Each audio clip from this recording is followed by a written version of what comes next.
Welcome, everyone, to Real Estate on the Up, the podcast that takes you behind the scenes of the real estate world in Orlando. I'm your host, Kyle Madoran, and on this show, we're all about pulling back the curtain with the unfiltered truth about real estate. We're not just here to sell houses. We're here to provide concierge-style service because everyone loves being treated like a VIP. This podcast is your go-to resource for transparency, integrity, and the knowledge you need to make smarter real estate decisions. Whether you're a seasoned investor or a first-time home buyer, we've got you covered. So buckle up and get ready to move up in the world of real estate. It's time for Real Estate on the Up.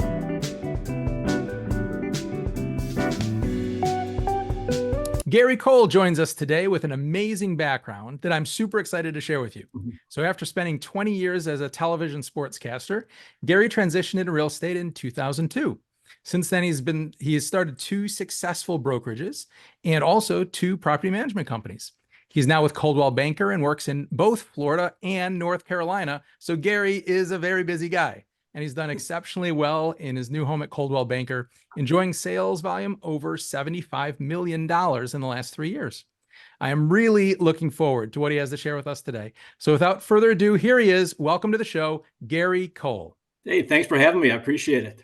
Oh, it's my pleasure. This is going to be outstanding. So I'm so excited to hear about you and your background and all the knowledge that you have to share with the listeners today. Gary, give us just a little bit of an overview of your career and the stuff that you've accomplished. Okay, well, I started out, I'm from Wisconsin, went to the University of Wisconsin, majored in broadcasting, got my first job in Savannah, Georgia, about 40 years ago. And then went to Charleston, Charlotte for 15 years. They moved me to their sister station in Orlando, WFTV Channel 9. Did it for 20 years of sports broadcasting, anchoring on the news. And then I also did talk radio, sports talk radio. So after 20 years, I kind of started to get a little burned out on it, and mainly because the industry changed. When I first started out, if someone wanted to know what happened with their home team, they watched the 11 o'clock news, and we told them.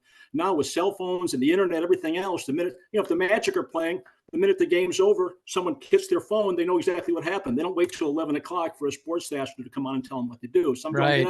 Different world. I was working literally 7 days a week. I did a radio show from 12 to 1, and then we were at the station from basically 2 o'clock until midnight, and then working the weekends too. That's when the main games are, the football games, college, pro. Finally, I said, I need to really think about doing something else. And my dad started real estate companies in Wisconsin. He built condos. He goes, never hurts to get a real estate license, right?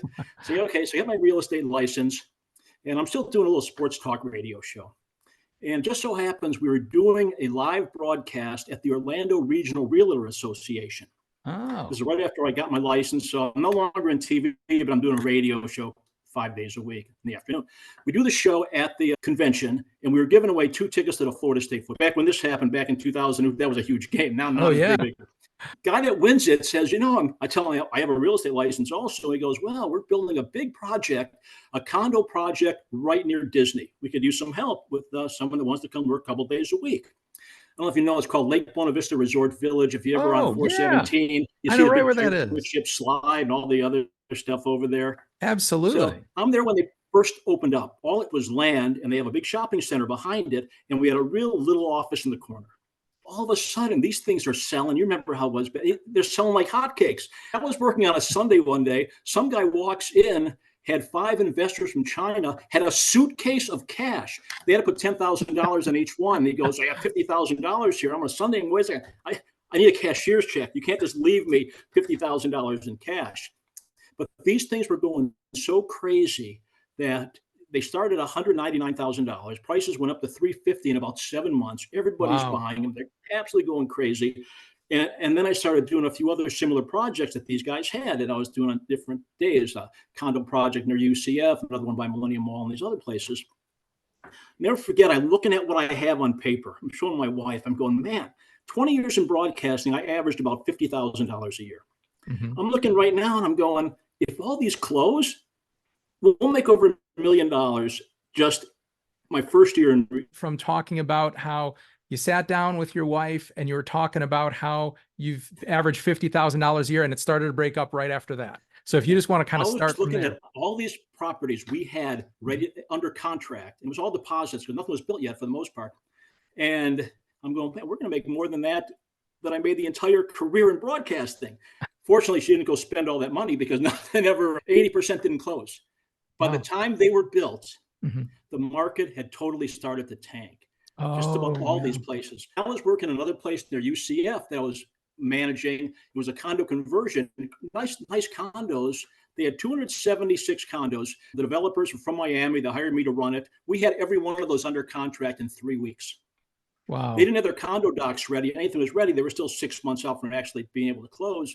Mhm. And that's when the market really started to tank. Oh gosh, yeah. And It end of was the a rough day, time. maybe 10 or 15% closed, but Oh, for the most part, nothing. Then the market went totally south. And that following year, I maybe did 4 deals. I remember I made wow. 24,000. All these, Oh, and the ones that we sold, we were selling condos like for $300,000, and 3 years later they were going for 50,000. The market wow. went that bad. No one's buying Yeah. anything. Most of the realtors were selling shoes, and I'm going, okay, am I going to start selling shoes? What am I going to do now? I had 4 deals, made $24,000, and I'm going, we got to think of something. So I'm looking at all these condos that I was selling and signing up for anywhere from $200,000, $300,000, $400,000 condos that had now dropped 75% in value. And I go, That's and these are incredible. not bad properties. Mhm. So I went and did a website and a promotion called stealafloridacondo.com. And I was telling people that, listen, I can get you a $50,000 condo. It'll rent for $1,000 a month. You do the math. This isn't Bernie Madoff throwing up That's BS here at yeah, 20% that's a great returns. We're investment. going to make a 20 to 25% return. Yeah. Next thing you know, I'm getting buyers from every place in the world. And I still have them today. Uruguay, Brazil, China, Hungary, Pakistan, you name it, I have them. They're telling their friends. Next thing you know, I sold at least maybe 200 of these Wow. condos. Now, granted, they were at 50, 60, $70,000. So it wasn't like, big time commissions, but it Yeah. was enough to at least not have to sell shoes. Sure. And then I go from there and I said, what is this thing? Now they need these people need someone to manage their properties. So I Mhm. opened a property management company. And at one time I ended up having like 800 properties that I was managing. Wow, that's really big. That's a great And size company. Yeah. and it was like 200. Then we had HOAs we were managing. It was Mhm. crazy. Wow. And finally, I opened two brokerages. One was called GCI Realty with my Mhm. partner Lee Goldberg, who's also a TV sportscaster. I got him in at the wrong time. He kind of regretted it because while I was doing 4 deals, he had to go drive a cab. And he goes, Oh. "Really? You told me to get into real estate?" I said, "Listen, it was good when I told you to get in. Then it wasn't so good." And so we've been partners ever since. And we had two brokerages and the property management company. I sold the property management company. And then we merged with Coldwell Banker. They took some of our realtors, and Coldwell Banker is in Winter Park, and it's corporate, so they have the office here in Charlotte too. So we have to go Mhm. back and forth. And since then, things have really started booming. It's been unbelievable. That is fantastic. You have done it all. You've seen everything, Yeah, which it's is great. crazy. Yeah, you've seen every up and down. So to have that experience is really incredible. And certainly people right now, with the way the market's been changing, a lot of people haven't been in it long enough to see what it was like the last time we had a real market shift. So I'm sure Yeah, with that and then some people experience, remember what it was. Even the last 3 years ago, when right? again it was a similar situation. Not like it was back in the investment property days, because these people were just throwing money away. They didn't know what half these people didn't know what they were buying. I'll tell you a quick story. What was happening back then is when we were doing these condos that we were selling for $300,000. Okay, the developers are paying a realtor 10% commission, Mhm. and they had an in-house lender that was doing 110% financing. So Oh I had yeah. one Yeah. person walked in. This one guy walked in. This realtor came with his wife, had these huge high heel shoes. Yeah, I'm representing 3 buyers in California. I said, okay, they want to buy three $300,000 condos. That's $900,000. The commission was 10%. So that's $90,000 in commission, of which I know they were cutting half of that at least back to these guys in California. Mhm. And they're getting 100% financing. So they're walking in, buying 3 condos, with no money out of their pocket, Yeah, getting $45,000. And I'm that's going, wait a crazy. second. Okay, they're getting $45,000. The mortgage payment's probably going to be $3,500. They're renting for $1,500. So how many of those payments are they going to start making to the bank after they're getting $1,500? And I'm sure their $4,500 bought a car, or $45,000 they made in commission. They're not holding that. And that's when everything just started tanking like crazy. Yeah, those And we days, it's amazing to think that you could get a loan for more than the value of the property. Unbelievable. And on Cash these back. condos that Yeah. these were condo conversions. These were condos. These developers would come in, they'd buy them up, they turn around and sell them for $300,000 and do nothing to them. The carpet was 10 years old. They look like they have no upgrades whatsoever. And they thought they were going to sell all these. And eventually that whole thing, that's what started the whole downturn. And let's hope we don't go there again. Let's hope that those days are behind. Yeah, I'll say. With your background as a sportscaster before transitioning to real estate, how did that background influence your approach to this new profession?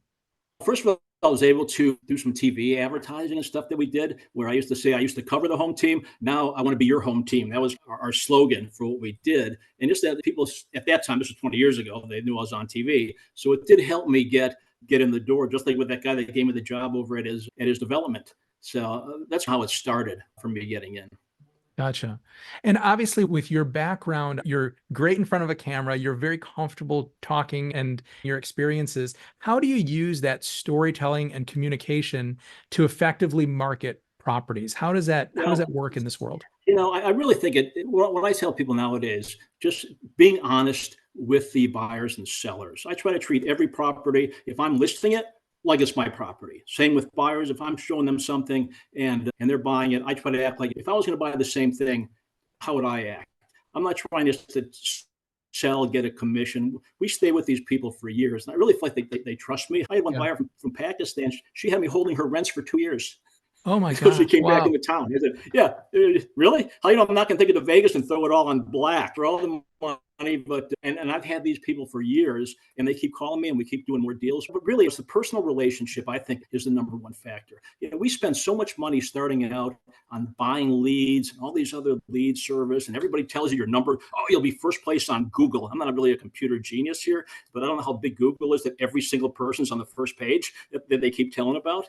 And I always tell someone, the key is if someone's buying a toaster, yeah, you can go on the internet and you're probably not going to be too upset if it's not a great toaster, whatever you're buying. But if you're going to buy a $500,000-$600,000 house, if you're moving from another city to get a new job and buy a home, you're probably going to ask for some resources, some referrals. You're probably just going to anybody on the internet have them try to find you a house. And it really just comes down to really, being honest, being trustworthy. And that's how we've got as many clients as we have. Yeah, that integrity is so important. And that element of putting your customers first. I love to hear that because I think that's something that more agents need to do a better job of, is really being cognizant of putting their customers' needs ahead of their own, of course. Yeah, I mean, it's one of the things where I see, realtors, when they get the final closing statement, what's the first thing they look at? Oh, there's the commission. Oh, beautiful. Everything looks good. If you have a part-time realtor, if you're just using your cousin's friend's mother, you might have some problems. We had a closing the other day. Just to give you an idea, it was a townhouse we had listed. The inspection report showed an issue with a leak in the shower. Okay, we had a plumber go out there. They go out there and they fix it. And when the buyer comes there, he goes, what did they do? I go, they sealed it. And he goes, is it possible it might eventually leak again? I said, well, I don't know. I sent a plumber out there and they fixed it. They said, it's good. So they called their own plumber to come out and look at it. And they go, oh, no, whole thing's got to replace. We can do it right now for $3,500. Oh, okay. I'm going, okay, $3,500 for what? 2 hours of work? Unfortunately, I manage all these properties. I've seen a lot of these crooks come and go and what they charge for stuff. And I said, wait a second. Well, I'm not telling the seller he's got to fork over $3,500. I call my plumber out there. Exact same thing. They did go up there and redo it. It was $500. Now, if you have a realtor that's part-time, doesn't know no better, $3,500, I guess you got to pay it. And especially if you have a seller that's out of the country or out of the state and doesn't really know, they're going to say, okay, $3,500. But here we go. We closed it. We saved them really $3,000 on the deal. Right. Yeah. There's nothing more important than the experience when it comes to problem solving like that. It's true. Yeah. Yep. Now, since you made this switch and you kind of merged with Coldwell Banker, things have gone very well for you. You've been doing great. So what strategies have you employed to achieve that impressive success in such a short time? How at Coldwell Banker, how have we done it in that short time? I don't know. The first year that we went there, so I went there with my partner, Lee, and he's more of I call him the mouthpiece, and he more is out in front. And then once we go and meet with people, we line them up. But that first year we did $38 million in sales. And that's when the market was, that's 3 years ago. And that's when everything was going crazy. And we developed a lot of partnerships with credit unions, banks. At one time we were working with Open Door and some of these other companies getting their leads. So we were generating with new construction builders. We used to do things originally. We go to some of the new construction builders, and we'd actually hold open houses for them in their properties. They would let us do that. We'd bring tents, we'd make hot dogs, have all kinds of stuff. And what they would do is if someone came without a realtor, they were giving us those people. If they came with the realtor, we still showed it. We just weren't making any money on it. That is And a fantastic idea. a lot of different things we did that a lot of the the typical realtors just weren't doing. Again, they're buying lead services, they're paying Yep. Zillow and doing all these things. And we actually went out and partnered with as many different people as we could just to generate as many leads as possible. You got creative and you thought outside the box, and that helped. And you went the extra mile. I mean, you were working harder than the realtors that are passive, waiting for things to come to them. Oh, You yeah. were going out and getting the business. Yeah. Yeah, And and it can especially keep when there's difference. what 10,000 realtors in Central Right. Florida alone. I think mean, the latest figure from that I saw was 26,000. 26,000. Okay, it was like 10,000, I think, 26,000. 10 years ago. Yeah, Unbelievable. it's crazy. Yeah, it really is. So yeah, you have to differentiate yourself, and going above and beyond and being creative like that is certainly a great way to do it.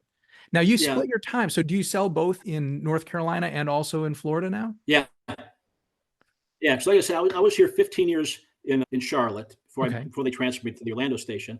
And even when I was here 15 years ago, I got my license here at the time. That's what my dad always said, get your real estate license. So I get my real estate license here. So then I go back and forth because my wife's from here. We got 4 grandkids in the area. So we go, we got to move back to Charlotte. So we go Charlotte and Orlando. When I got here, the good news is I can get my real estate license without having to actually take the class. And because I already have a license. The problem was when I signed up for it, they go, oh, wait a second. We see you had your license here 25 years ago. No, you can't do that. You've got to take the test, and you got to either take the class or just try to take the test. You won't pass. I said, okay, I'll just try to take the test. And no, I did not pass. So then I said, I don't want to sit through a 40-hour class again. So I just studied for like 2 straight weeks, took it again, somehow passed. There So you I'm go. licensed here in Charlotte and licensed in Orlando and Florida and North Carolina. Very good. Very good. Well, that's great to have 2 different markets that you work in. Are there Yeah, differences and these between are the 2 of the markets? hottest markets there are. And there's no, look how many people are Absolutely. moving down to Florida right now, to North Carolina. That's why the market's still booming, even though interest rates have gone up to 7% or so. Everyone Yeah. goes, hey, are things coming down? I said, well, maybe New York, where everyone's leaving, but not here, where they're all coming here. No, nothing's slowing down that I'm seeing. Yeah, I heard Charlotte is also really hot. Are there Yeah. differences between the 2 markets, or are they very similar? I would say Charlotte, the prices are probably 20 to 30% higher Okay. than they Wow. are in Orlando. So you Interesting. get in Orlando for say 600,000 there is more like $800,000 Wow. in Charlotte. Still a good value here then in Orlando. Yeah. Good to Oh know. yeah, excellent. Yeah. So based on what you've seen so much over the years with changes, and you have extensive knowledge of the market. So what advice would you offer to buyers and sellers who are navigating either one of these markets right now? Well, I say both markets are great. It really just depends. First of all, what the reason is you're moving to that market. But Charlotte is a huge banking area. So it's amazing. Just like the neighborhood that I live in, it's Union County, and it's in the city is Weddington. I mean, if you drive a 5-mile radius, every home is bigger than the other. Orlando, you have, like, I lived in Winter Springs, and you have pockets that are nice, and you go another couple miles away, it's different. But Charlotte's just, I mean, I've never seen a place that has more $1 million homes than I have here in the Charlotte area. It's like Wow. nonstop. And when you're in Orlando, you got Winter Park, you got Windermere, you got Winter Garden, like you have the pockets, but just, I mean, the entire city is like unbelievable what's going on here. That's really interesting. Yeah. So when I have people relocating into Orlando, I always tell them, no matter what you're looking for, we can find it here. There's something there's Yeah, luxury, there's starter homes, there's everything in between, condos, investment yeah. properties, there's large, rural estates outside the city. So that's interesting that it's a little more skewed maybe towards the upper end of the market than in Charlotte. Yeah, absolutely. Yeah. Now, I know that you are also very involved in community in events and philanthropic efforts, charities. Tell us a little bit about what you do there. Okay, so when we first started out, one of the first thing we came up with was called the Hometown Heroes Program. And initially, since we were just getting to the business, we gave back 1% of our commission to anybody that was a hometown hero, veteran, police officer, firefighter, nurse, doctor. And that worked out well. The veterans especially. So anytime we can help these people, we try to do it. And again, we gave over 30% of our commission back for almost 2 years. And then eventually we scaled that down a little bit. Now we always give at least $2,000 back to the veterans, hometown heroes, nurses, first responders, anybody like that. That's fantastic. Yeah. And I know these days, especially with as expensive as it is to purchase a home, opportunities like that from someone like you make a big difference to buyers who are trying to get into their first home or relocate into the area. It's a hard time to buy for some people, especially with interest rates being as high as they are. Yeah, right. I mean, first-time buyers have almost been shut out of the market right now. Maybe Yeah. you can go towards a townhome or something like that, but you have to be creative. And we work with various lenders. We try to figure out different things. We give back to the buyers or the sellers, whatever we need to do to make sure we get the deal closed. But yeah, it's a lot tougher now. When interest rates were 2.5% 3 years ago, that was one thing. Now you're looking at the same, what you bought for $400,000. Now they're getting for, you have to pay $250,000, and there's nothing for $250,000 out there. Nothing in the Orlando area or anywhere that I know of, unless you want to buy a small 2-bedroom condo, that you can get for really under almost $400,000 right now. You're right. You're right. And if you can find something, generally it needs so much work, might not even qualify for FHA or VA. So No. yeah, it's hard. It's really tough. And then the rentals are up. You can't even afford to rent. That's what we're trying to push people that we can find from renting to buying, even if it's a townhome to start off with, and the interest rates are high, but we try to get them to buy the rate down or maybe wait and refinance. But when we would tell someone, okay, if you're going to buy a house the way it is right now, because that market's so tight to rent, you're looking at rents about $3,000. You're going to have to put a $3,000 deposit down, and most of the landlords right now want last month's too. So you're looking at $9,000 to come in and put down to rent a property. Versus for a little more than that, if you can get, say, the seller to pay closing costs, you do a VA loan or whatever, you can get it even for less than you can to rent a property right now. That is an exceptional point, is that oftentimes it's more expensive to rent than to buy, especially if you structure it creatively with a good agent like you has the knowledge of how you can get a credit towards closing costs to assist with those things, to make it as inexpensive as possible. There's certainly creative approaches. Yeah. So working with the right agent makes a huge difference. So to kind of wrap things up, then, can you share, you've had so many great experiences over the years, any real memorable success stories or milestones from your career that you'd like to tell everyone about? As far as the real estate career or the broadcasting career? Either one. I'll leave it up to you because they're both very broadcasting. I can tell you, I was just thinking today with the Final Four here. I went to, I think, 3 Final Fours, 4 Super Bowls. There was not one person I can think of that I did not interview. But the highlight had to be, I was doing a local radio show, a sports talk radio show in Orlando on a small station, WORL at the time. It's probably changed now. I don't know what they do now. Maybe it's a religious station. I don't know what it is today. But anyway, we're doing a live remote at a karate studio. Shaq is supposed to be there to sign autographs. Shaq came on the show, did the whole hour with us on the show. Gosh. Yeah, wow. It was unbelievable. That was the highlight back then of some of the things. But I mean, it was just great to go to every kind of event there was. I mean, Daytona 500, probably for 20 years. Super Bowls. Yeah, it was great. Oh, it's like a dream for a lot of guys out there to have a show. I'm telling you, it was. It was. Yeah. Oh, that's great.